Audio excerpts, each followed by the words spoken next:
अच्छा, आज की जो क्लास है बहुत इंपॉर्टेंट है, मैं पहले ही बोल रहा हूँ। तो तुम सब साथ साथ लिखते रहना, है ना। वैसे तो मैं इसका पीडीएफ भेज दूंगा तुम्हें, पर तो भी लिखते रहना। और तुम्हें चैप्टर के अब तक जो चैप्टर होगा उनके नोट्स ही भेज दूंगा मैं।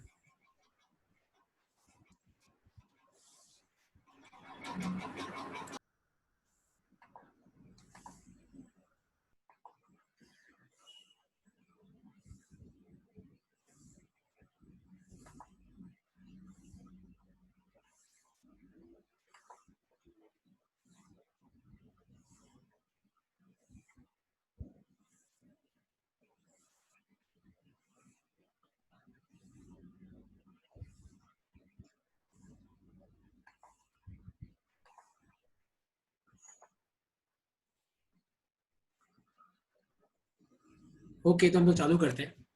तो रिफ्रैक्शन बेसिकली होता क्या है? तो रिफ्रैक्शन की जो डेफिनेशन है वो तो ये है कि refraction is bending of a wave sir और आपकी आवाज नहीं आ रही है। देखो स्क्रीन दिख रही है।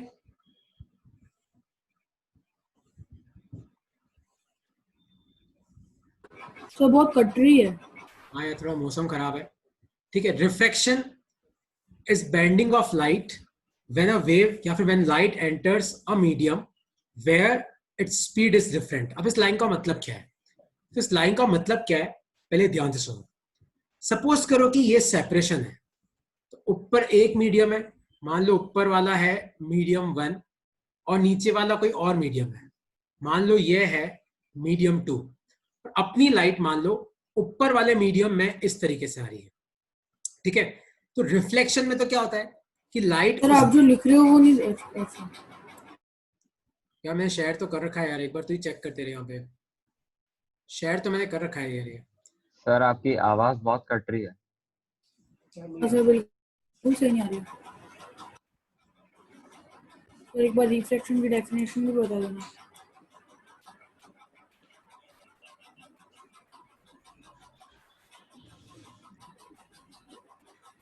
ओके, अब सुनना।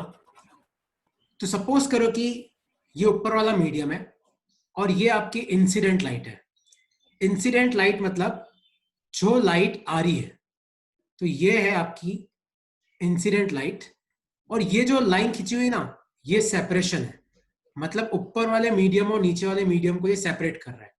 तो यहां पे जब लाइट गिरती है तो यहां पे नॉर्मल बनाओ। तो ये अपना क्या हो गया, नॉर्मल। तो ये होता है angle of incidence I.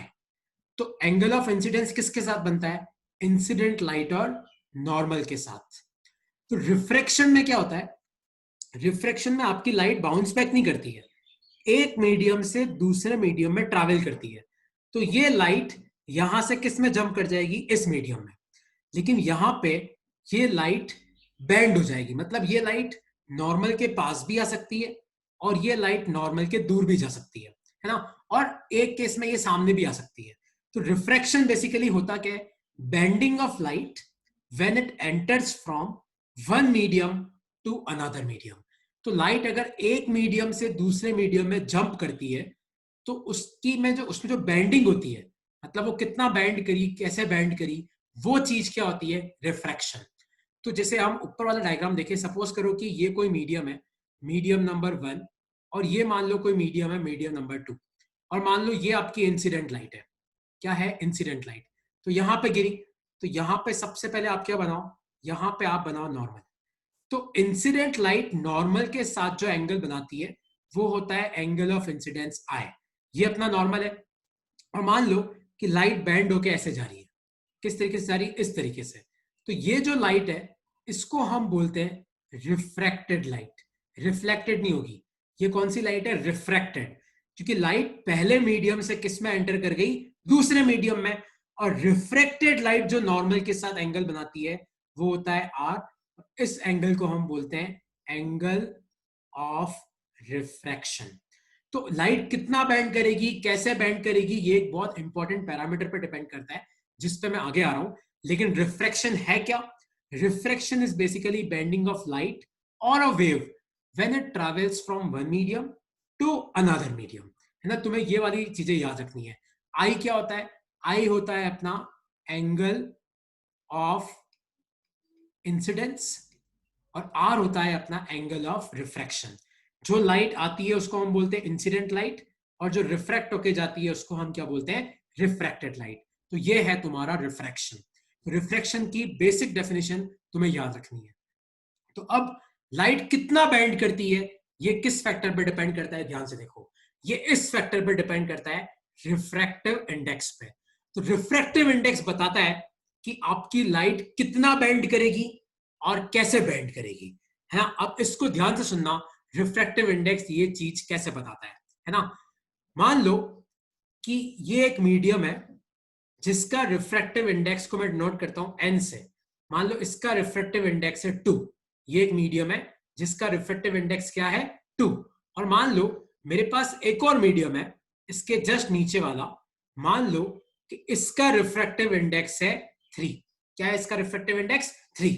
Refractive index ये बताता है कि किसी भी मीडियम में लाइट की वेलोसिटी क्या होगी, ठीक है। अब इसको कैसे यूज करेंगे, ध्यान से देखो।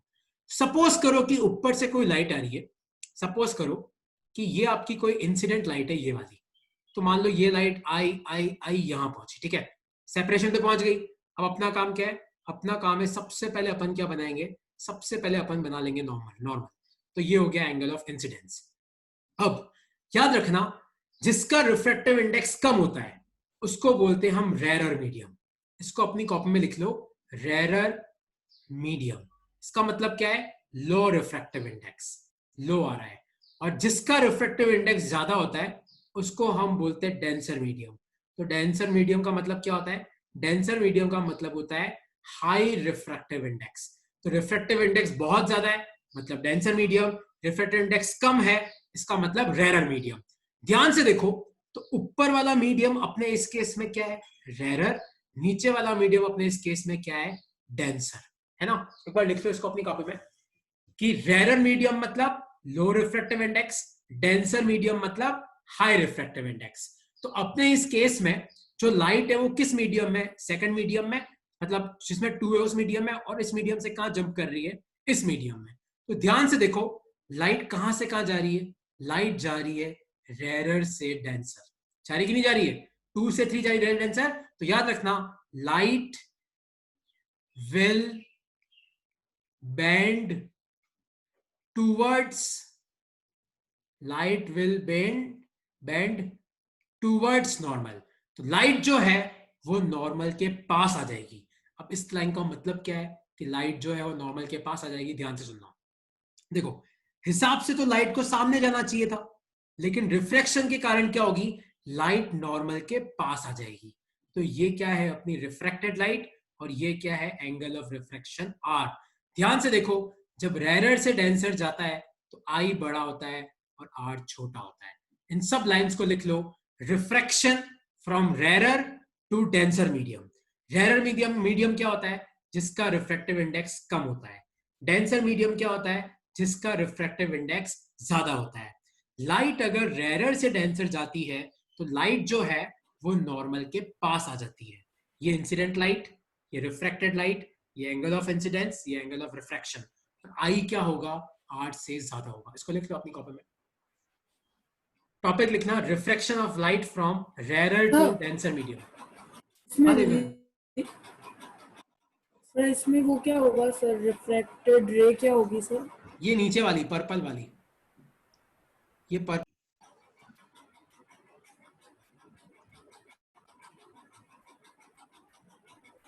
तो ये ऊपर वाली तो इंसिडेंट रे हो गई, नीचे वाली रिफ्रैक्टेड रे हो गई। और यहाँ पे रिफ्रैक्शन कहां से कहां हो रहा है, रेरर से डेंसर मीडियम। सर ये नॉर्मल के पास आ गई, तो ये सर जो आपने ये डॉट वाली बनाई है वो कौन सी है सर? इस डॉट का मतलब है कि अगर मान ले रिफ्लेक्शन नहीं होता तो ये लाइट कहां जाती, सामने ही जाती। पर रिफ्लेक्शन हुआ इसलिए ये क्या हो गई, इसलिए ये नॉर्मल के पास आ गई। ठीक है, अच्छा ये सब मैं लिख लिया। ये वापस मैं नहीं लिखवाऊंगा कि रेरर मीडियम क्या होता है, डेंसर मीडियम क्या होता है। अब मैं अगला वाला रिफ्लेक्शन डिस्कस कर रहा हूँ। तो अगला वाला रिफ्लेक्शन बाकी से 2 मिनट। हाँ ठीक है, लिख लो। तो when light travels from rarer to denser medium, it bend towards normal, वो नॉर्मल के पास आ जाता है। और ये रिफ्रैक्टिव इंडेक्स कुछ भी हो सकता है, ये सिर्फ वैल्यू मैंने ली है, ऐसी आर्बिट है। अच्छा, अगर ये आपने लिख लिया है तो अब ध्यान से देखो, मान लो कि अब अपना ऊपर वाला जो मीडियम है, सपोज करो कि इस मीडियम का रिफ्रेक्टिव इंडेक्स है 3, और जो अपना नीचे वाला मीडियम है, नीचे वाला मीडियम मतलब ये वाला, सपोज करो इस मीडियम का रिफ्रेक्टिव इंडेक्स है 2, ठीक है। अब क्या हो रहा है, अब सपोज करो कि अपनी एक लाइट आ रही है, वो लाइट ये वाली है, ठीक है। तो ये लाइट आई आई यहाँ पे आई, लाइट यहाँ पहुंची, ठीक है, और ये मैंने बना दिया नॉर्मल। ये हो गया एंगल ऑफ इंसिडेंस आई। ये ग्रीन वाली क्या है, ये ग्रीन वाली अपनी इंसिडेंट रे, ये क्या है, इंसिडेंट रे। तो ये हो गया इंसिडेंट रे, इंसिडेंट लाइट, आई हो गया एंगल ऑफ इंसिडेंस। अब ध्यान से देखना, तो लाइट जो है वो डेंसर से कहां पे जा रही है, डेंसर से रेरर मीडियम में जा रही है। मतलब जिस मीडियम का रिफ्रेक्टिव इंडेक्स ज्यादा है, ये उस मीडियम में जा रही है जिस मीडियम का रिफ्रेक्टिव इंडेक्स क्या है, कम। अब ध्यान से देखना, तो अगर रिफ्रेक्शन ना होता तो लाइट सीधा सीधा जाती, लेकिन रिफ्लेक्शन हो रहा है और डेंसर से रेरर है, तो अब लाइट क्या होगी, नॉर्मल से दूर हो जाएगी। यार उस केस में पास आ गई थी, इस केस में लाइट क्या हो जाएगी, ऐसे दूर हो जाएगी। और ध्यान से देखो, अब आपका रिफ्लेक्शन वाला एंगल कौन सा है, आर। ध्यान से देखो, तो जब आपकी लाइट डेंसर से रेरर मीडियम जाती है तो बेंड्स अवे फ्रॉम नॉर्मल, तो आपकी जो लाइट है वो नॉर्मल से दूर हो जाएगी और R will be greater than I। लिख लो इसको। तो रेरर से denser towards the normal, denser से rarer away from the normal. Sir अगर ऐसे रिफ्रैक्शन होता है तो पानी में अपने को रिफ्लेक्शन क्यों दिखता है? हाँ देख, कि जब भी किसी मीडियम के सेपरेशन पे लाइट गिरती है ना, तो उस लाइट का जो 80% पार्ट होता है, 80%, वो तो तेरा रिफ्रैक्ट हो जाता है, लेकिन उसका 20% पार्ट रिफ्लेक्ट भी होता है ना। कंप्लीट रिफ्लेक्शन नहीं होता है लाइट का। ये तुम लोग है ना उसमें पढ़ोगे, वो मिराज आता है ना यार, वो रेगिस्तान में पानी दिखता है सड़कों पे, ये सब फेनोमेना उससे ही रिलेटेड है। तो इस कंसेप्ट को याद रखना, 80% वो तो एटमॉस्फेरिक रिफ्रैक्शन। हाँ 80% रिफ्लेक्ट और 20% रिफ्लेक्ट होता है। अच्छा, ये तुम्हें समझ में आया दोनों कंसेप्ट, रेरर से सर एक बार लिख लें सर। हाँ लिख लो, क्योंकि इसके न्यूमेरिकल भी कराने मुझे ना। तुम लोगों ने ट्रिग्नोमेट्री तब तक पढ़ी नहीं होगी, इसलिए मैं ज्यादा न्यूमेरिकल तो तुम्हें करा नहीं सकता अभी, लेकिन बेसिक करा दूंगा मैं तुम्हें। लॉ ऑफ रिफ्रैक्शन मैं तुम्हें नेक्स्ट क्लास में कराऊंगा। लॉ ऑफ रिफ्रैक्शन पहले ये सब पढ़ा दूं, फिर मैं लॉ पे आऊंगा, ठीक है। तो दो चीजें अब तक हमने पढ़ ली। क्या क्या पढ़ लिया हमने, रिफ्रैक्शन क्या होता है, रिफ्रैक्शन का मतलब है bending of light when it travels from one medium to another medium. फिर रेरर मीडियम क्या होता है, जिसका रिफ्रैक्टिव इंडेक्स कम होता है। डेंसर मीडियम क्या होता है, जिसका रिफ्रैक्टिव इंडेक्स ज्यादा होता है। अच्छा, तो रिफ्रैक्टिव इंडेक्स क्या होता है, तो अब मैं उस पर आ रहा हूं। ये लिख लिया आप लोगों ने,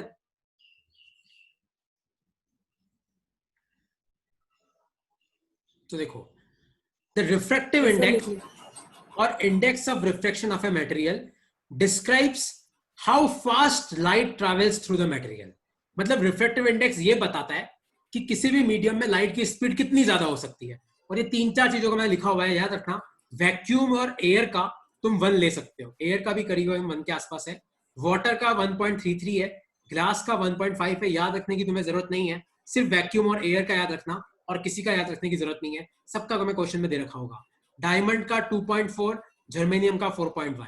तो अगर मैं तुम्हें पूछूं कि बताओ इसमें सबसे ज्यादा डेंसर मटेरियल कौन सा है, तो कौन सा है, जर्मेनियम। क्यों, क्योंकि जर्मेनियम। और सबसे कम या फिर सबसे रेयर मीडियम कौन सा है, वैक्यूम। रिफ्रैक्टिव इंडेक्स याद रखना, किसी भी मीडियम का रिफ्रैक्टिव इंडेक्स 1 से कम नहीं हो सकता।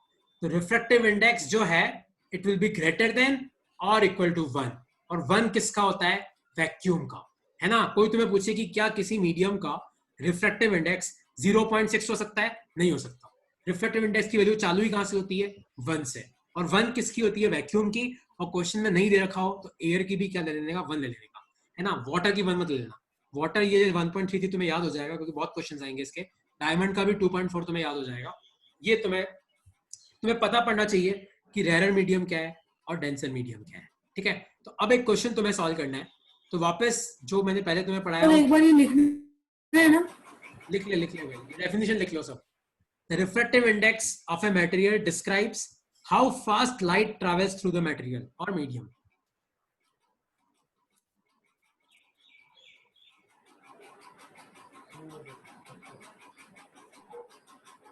और बाकी इन दोनों कंसेप्ट को याद रख लेना. कौन सा?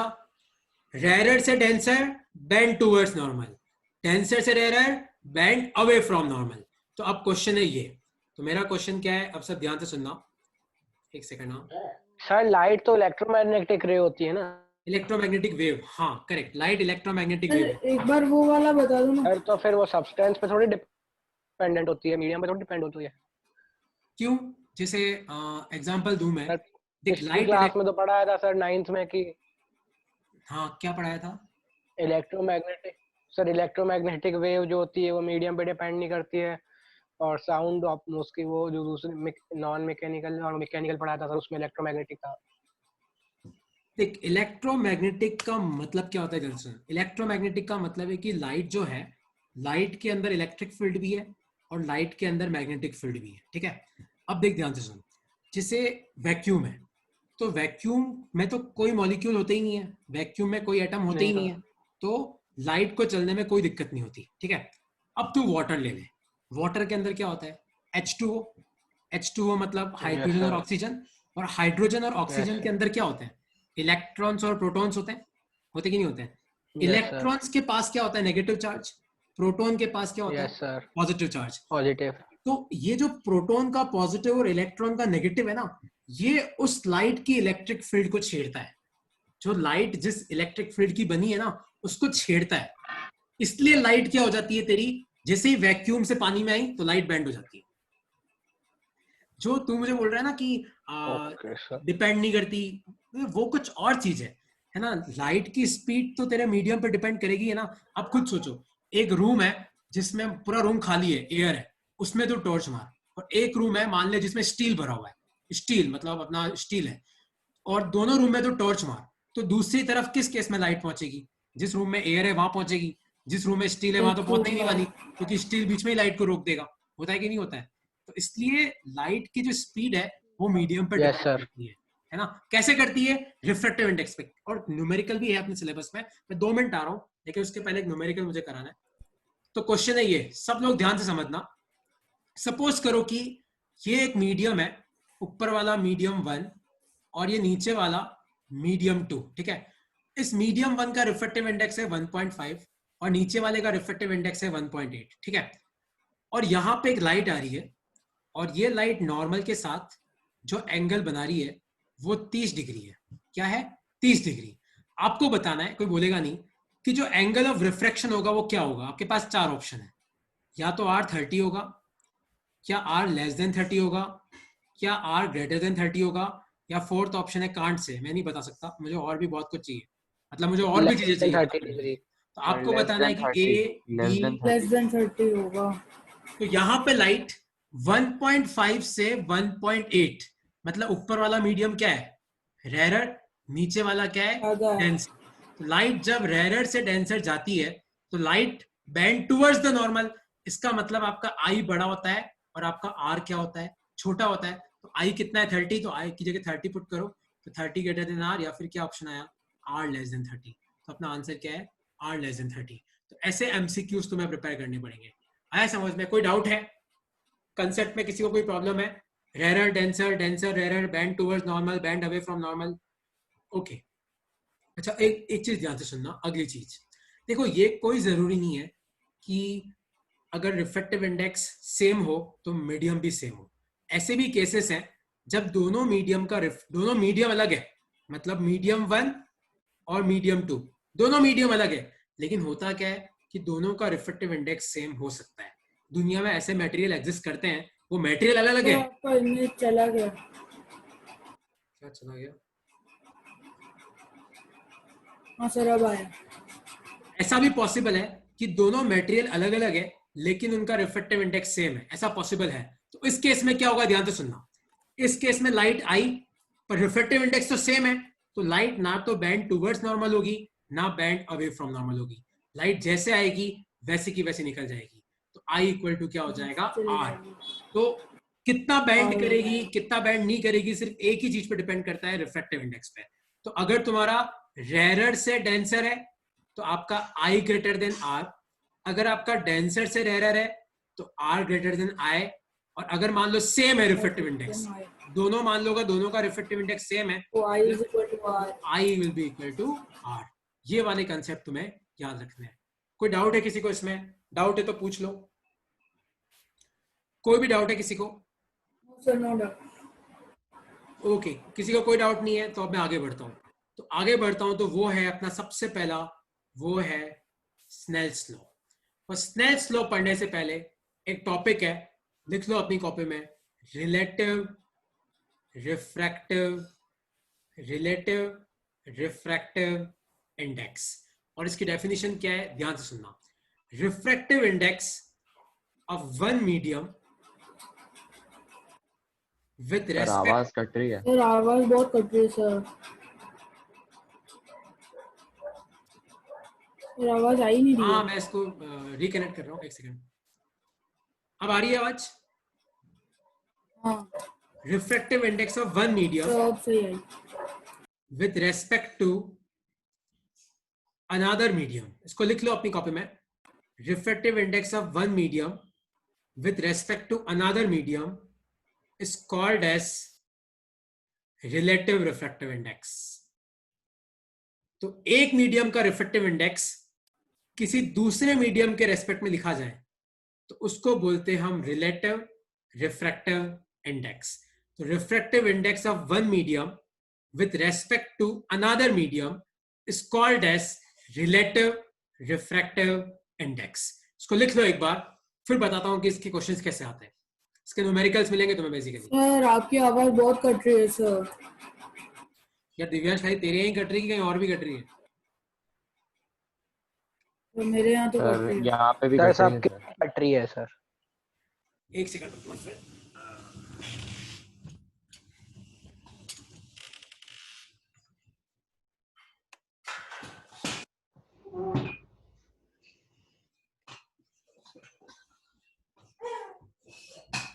ओके अच्छा आप सुनो, तो रिलेटिव रिफ्रैक्टिव इंडेक्स क्या होता है? तो एक मीडियम का रिफ्रैक्टिव इंडेक्स किसी दूसरे मीडियम के रेस्पेक्ट में लिखा जाए तो उसको बोलते हैं रिलेटिव रिफ्रैक्टिव इंडेक्स। अब इसका मतलब क्या है ध्यान से देखो। तो अगर मैं लिखता हूं n2 1, तो इसका मतलब है रिफ्रैक्टिव इंडेक्स, इसका मतलब है refractive index of second medium with respect to refractive index of second medium with respect to first medium। अब इसका फॉर्मूला क्या है सब ध्यान से देखना। n2 1 का फॉर्मूला होता है n2/n1। तो refractive index of second medium with respect to refractive index of first medium. तो जैसे मान लो मैं तुम्हें बोल दूं कि n of water is 1.3, n of glass is 2.6, ऐसे ही मैं तुम्हें एग्जांपल दे रहा हूं। तो अगर मैं पूछूं कि बताओ n of water with respect to glass क्या होगा, तो refractive index of water 0.5 with respect to glass, तो इसका फॉर्मूला क्या आ जाएगा NW/NG। तो ये क्या हो जाएगा 1.3/2.6, that will be equal to half. तो इसको लिख लो आप कि NWG को हम कैसे एक्सपांड करते हैं। तो याद रखना n2 1 क्या होता है n2/n1, NWG क्या होगा NW/NG। जिसका है वो ऊपर, जिसके रेस्पेक्ट में है वो नीचे, है ना। तो कोई तुम्हें पूछे कि डिफाइन n2 1, तो n2 1 क्या होता है refractive index of second medium with respect to first medium. तो n2 1 क्या हो जाएगा n2/n1। लिख लो इसको। अब तुम्हें ये क्वेश्चन सॉल्व करना है।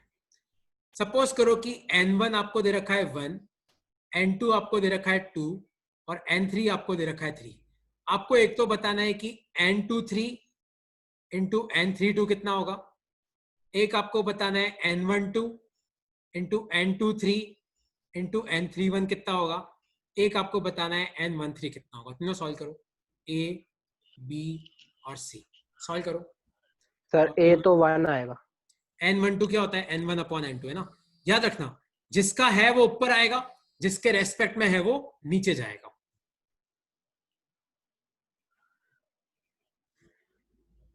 सर B1 आएगा। हाँ B1 ही आएगा। तो n23 क्या हो जाएगा? A1 B1 n23 n2 upon n3 और n ये हो जाएगा n3 ये कट गया, ये कट गया, ये कट गया, ये कट गया, ये कितना आया 1। सिमिलरली n12 को अपन क्या लिख सकते हैं? n1 upon n2।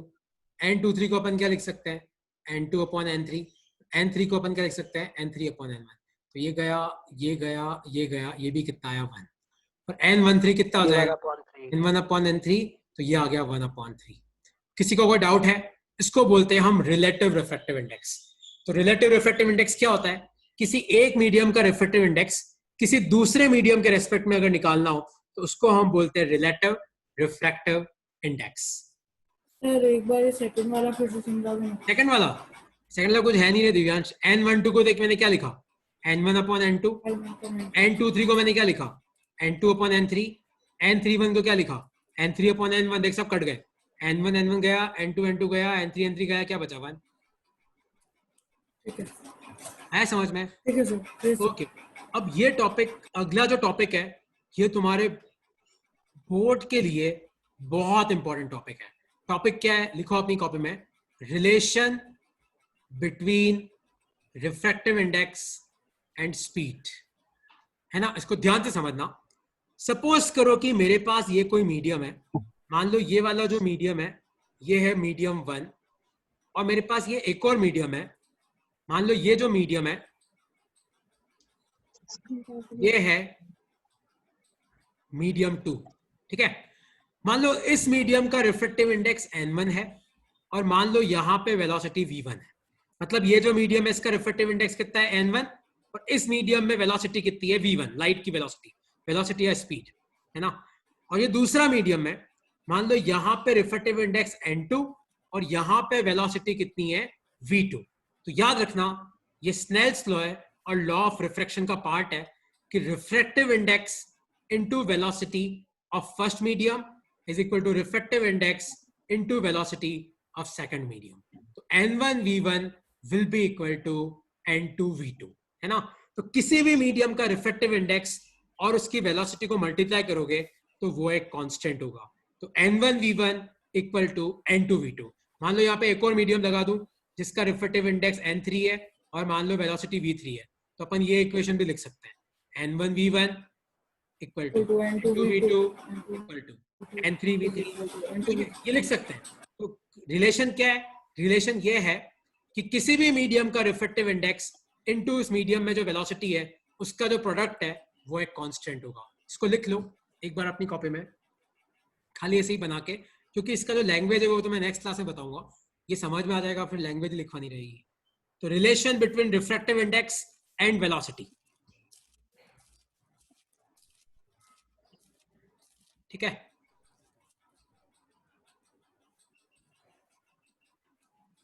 अब अगर अपन वैक्यूम की बात करें तो वैक्यूम का याद है मैंने तुम्हें क्या बताया था?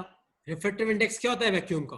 1, और वैक्यूम में वेलोसिटी ऑफ लाइट होती है 3 × 10⁸ मीटर पर सेकेंड। ये दोनों चीजें तुम्हें याद रखनी है। क्या याद रखना है? कि वैक्यूम का रिफ्रैक्टिव इंडेक्स तो 1 होता है और वैक्यूम में स्पीड कितनी होती है? 3 × 10⁸ मीटर पर सेकेंड। तो मान लो मैं तुम्हें क्वेश्चन पूछूं ये वाला, कि मान लो ये तो वैक्यूम है और नीचे जो है ये ग्लास है। नीचे क्या है? ग्लास। ऊपर क्या है? सपोज करो ऊपर वैक्यूम। अरे मैं बोल रहा हूँ भाई। तो वैक्यूम का रिफ्रैक्टिव इंडेक्स 1, मान लो ग्लास का मैंने तुम्हें दे रखा है 2, तो आपको बताना है कि ग्लास में वेलोसिटी क्या होगी। क्या बताना है? ग्लास में वेलोसिटी क्या होगी। तो कैसे करेंगे? तो वैक्यूम के लिए आप लिखो, मैं बता रहा हूँ ना, refractive index of vacuum into velocity of vacuum equal to refractive index of glass into velocity in glass. तो रिफ्रैक्टिव इंडेक्स ऑफ वैक्यूम क्या होता है? 1। वेलोसिटी इन वैक्यूम क्या होता है? 3 × 10⁸। रिफ्रैक्टिव इंडेक्स ऑफ ग्लास कितना दे रखा है? 2। इनटू क्या आ जाएगा? Velocity of glass. तो 2 को उधर नीचे भेजो, तो वेलोसिटी ऑफ ग्लास कितना आया? 3 × 10⁸ अपॉन 2, तो ये हो जाएगा 1.5 मीटर पर सेकेंड। तो ये वाला लॉ कब काम आता है? ये तब काम आता है जब आपको किसी मीडियम में वेलोसिटी निकालनी होती है। आया समझ में? इसको लिख लो चाहो तो इस क्वेश्चन को। सबसे इंपॉर्टेंट कंसेप्ट तो ये है कि वैक्यूम का रिफ्रैक्टिव इंडेक्स होता है 1 और वैक्यूम में वेलोसिटी कितनी होती है? 3 × 10⁸ मीटर पर सेकेंड।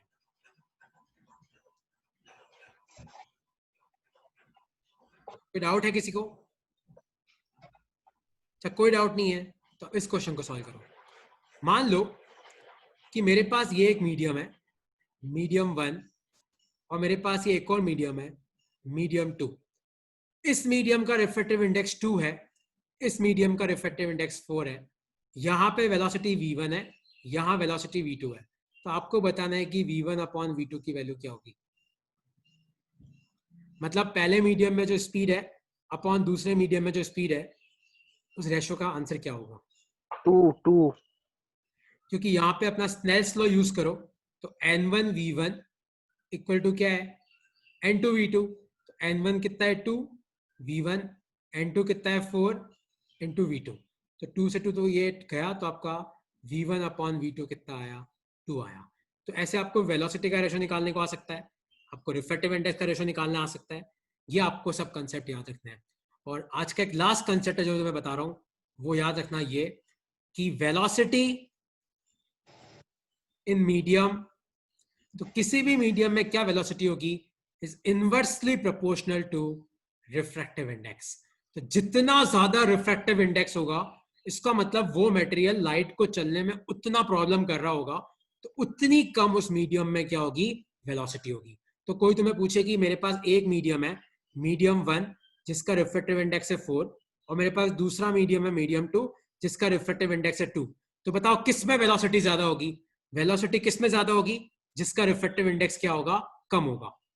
आया समझ में? क्या कंसेप्ट है? वेलोसिटी किस मीडियम में ज्यादा होती है? जिस मीडियम का रिफ्रैक्टिव इंडेक्स कम होता है। तो velocity inversely proportional to refractive index है। तो ध्यान से देखो, तो मीडियम 2 का रिफ्रैक्टिव इंडेक्स 2 है, मीडियम 1 का 4 है। इसका मतलब velocity in medium 2 will be greater then velocity in medium 1, है ना? तो याद रखना, रेयर मीडियम में वेलोसिटी ज्यादा होती है, डेंसर मीडियम में वेलोसिटी कम होती है। अच्छा कोई डाउट है अब तक जो मैंने पढ़ाया उसमें तुम्हें किसी को? कोई डाउट है तो पूछ लो, नहीं तो फिर तुम्हें क्वेश्चन दे रहा हूं, वो तुम्हें सॉल्व करना है। तो क्वेश्चन है ये, if speed of light in a medium is 2 into 10 raised to power 8 meter per second, then its refractive index is। किसी मीडियम में स्पीड ऑफ लाइट कितना दे रखा है, 2 into 10 raised to power 8। तो आपको बताना है कि उस मीडियम का रिफ्रैक्टिव इंडेक्स क्या होगा। तो अगर आपको दूसरा मीडियम नहीं दे रखा है तो दूसरे मीडियम को अपन वैक्यूम ले लेते हैं। तो मान लो मेरे पास एक मीडियम तो है वैक्यूम और दूसरा मीडियम है सर 0.5। नहीं नहीं, रिफ्रैक्टिव इंडेक्स तो यार कम हो ही नहीं सकता 1 से, क्या कर रहे हैं?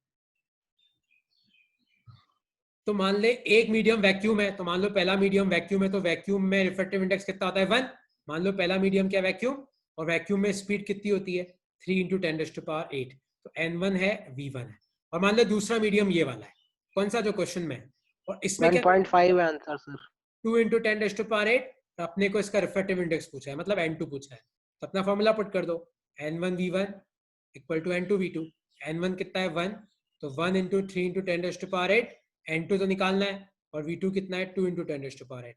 इससे ये गया तो n2 कितना आएगा 3/2, मतलब ये कितना आ गया 1.5। आया समझ में? तो एक मीडियम को आप वैक्यूम एज्यूम कर सकते हो अगर नहीं दे रखा है तो। ठीक है, अगला क्वेश्चन ट्राई करो। The refractive index of diamond is 2.42. What is the meaning of the statement in relation to speed of light? तो आपको बताना है कि डायमंड में जो स्पीड ऑफ लाइट है वो 3 into 10 raised to power 8 से ज्यादा होगी कि कम होगी, सोचो। सर कम होगी। सर कम ही सर होगी। कम होगी, कम कम ही होगी होगी, सर। करेक्ट। मान लो एक मीडियम वैक्यूम है तो 1 into 3 into 10 raised to power 8, और दूसरा मीडियम डायमंड है तो 2.42 into v। तो वेलोसिटी कितनी हो जाएगी, 3 into 10 raised to power 8 upon 2.42 metre पर सेकेंड। यूनिट लगाना मत। सर इसको उससे भी वो कर सकते हैं, वेलोसिटी इन मीडियम वाला, हाँ, ये वो formula inversely proportional to. c/n। Sir हाँ पूछो। सर ये पिछला वाला क्वेश्चन एक बार लिखना है। अच्छा अच्छा, मैं ये स्लाइड चाहिए तो भेज ही दूंगा, ये स्लाइड भेज दूंगा मैं ऐसी कैसी पीडीएफ बना के, है ना। और मैं तुम्हें चैप्टर के नोट्स भी भेज दूंगा। अच्छा, आप किसी को कोई डाउट है तो पूछ लो, नहीं तो आप मीटिंग छोड़ सकते हो क्योंकि वैसे ही 1 मिनट बाकी है। तो ये क्वेश्चन लिख लें। हाँ लिख लो, ये कोई डाउट है तो पूछ लो, वरना ये क्वेश्चन लिख लो, है ना। कोई डाउट है तो पूछ लो, और नहीं तो मैं तुम्हें क्विज भेजूंगा, वो क्विज तुम्हें सबमिट करना है ना। आज जो मैंने पढ़ाया उसका मैं क्विज अभी थोड़ी देर में भेजूंगा तुम्हें, वो तुम्हें सबमिट करना है, ठीक है? सर पहले वाले जैसा ही है ना? हाँ हाँ, ओके। तो लास्ट वाला एक बार वापस समझा दो ना। लास्ट वाला मतलब ये वाला question, yes sir. the refractive index of diamond is 2.42. What is the meaning of this statement in relation to speed of light? तो मतलब स्पीड ऑफ लाइट से ज्यादा होगा कि कम होगा? तो देख कैसे करेंगे इस क्वेश्चन को। तो मान ले कि एक मीडियम तो अपन वैक्यूम मान लेते हैं, तो मीडियम 1 वैक्यूम है, तो वैक्यूम का रिफ्रैक्टिव इंडेक्स 1 होता है। और वैक्यूम में स्पीड ऑफ लाइट कितनी होती है? वैक्यूम में स्पीड होती है 3 × 10⁸। और मान ले दूसरा मीडियम जो है वो अपना डायमंड है, डायमंड में रिफ्रैक्टिव इंडेक्स 2.42, और मान ले डायमंड में वेलोसिटी निकालनी है, मतलब अननोन है। तो अपन क्या फॉर्मूला पुट करेंगे? n1v1 = n2v2। तो ये क्या हो जाएगा? 1 × 3 × 10⁸। n2 कितना दे रखा है? 2.42 × v2। तो देख अपना v2 कितना आया? v2 आया 3 × 10⁸ अपॉन 2.42। तो बेसिकली v2 जो है उसकी वैल्यू किससे कम होगी? 3 × 10⁸ से कम होगी। बस इतना आपको v2 निकाल के छोड़ना है इस क्वेश्चन में, बस इतना करना है। ओके चलो बाय यार, अब मैं तुम्हें क्विज भेज रहा हूँ, थोड़ी देर लगेगी, और वो क्विज तुम्हें सबमिट करना है, ठीक है? रिफ्रैक्शन का। हाँ, इससे पहले वाला क्वेश्चन एक बार बता दो ना सर। ये मीटिंग खत्म होने वाली है, देख ले ये अपने अरे आप। समझाना नहीं है सर मेरे को बस। हाँ सर एक बार बता दो। अच्छा ये वाला, इससे पहले वाला सर। ये वाला, इससे पहले वाला सर, इससे पहले वाला सेकंड। हाँ सर। इससे पहले कौन सा क्वेश्चन था? हाँ सर बस ये, अरे सर वो 3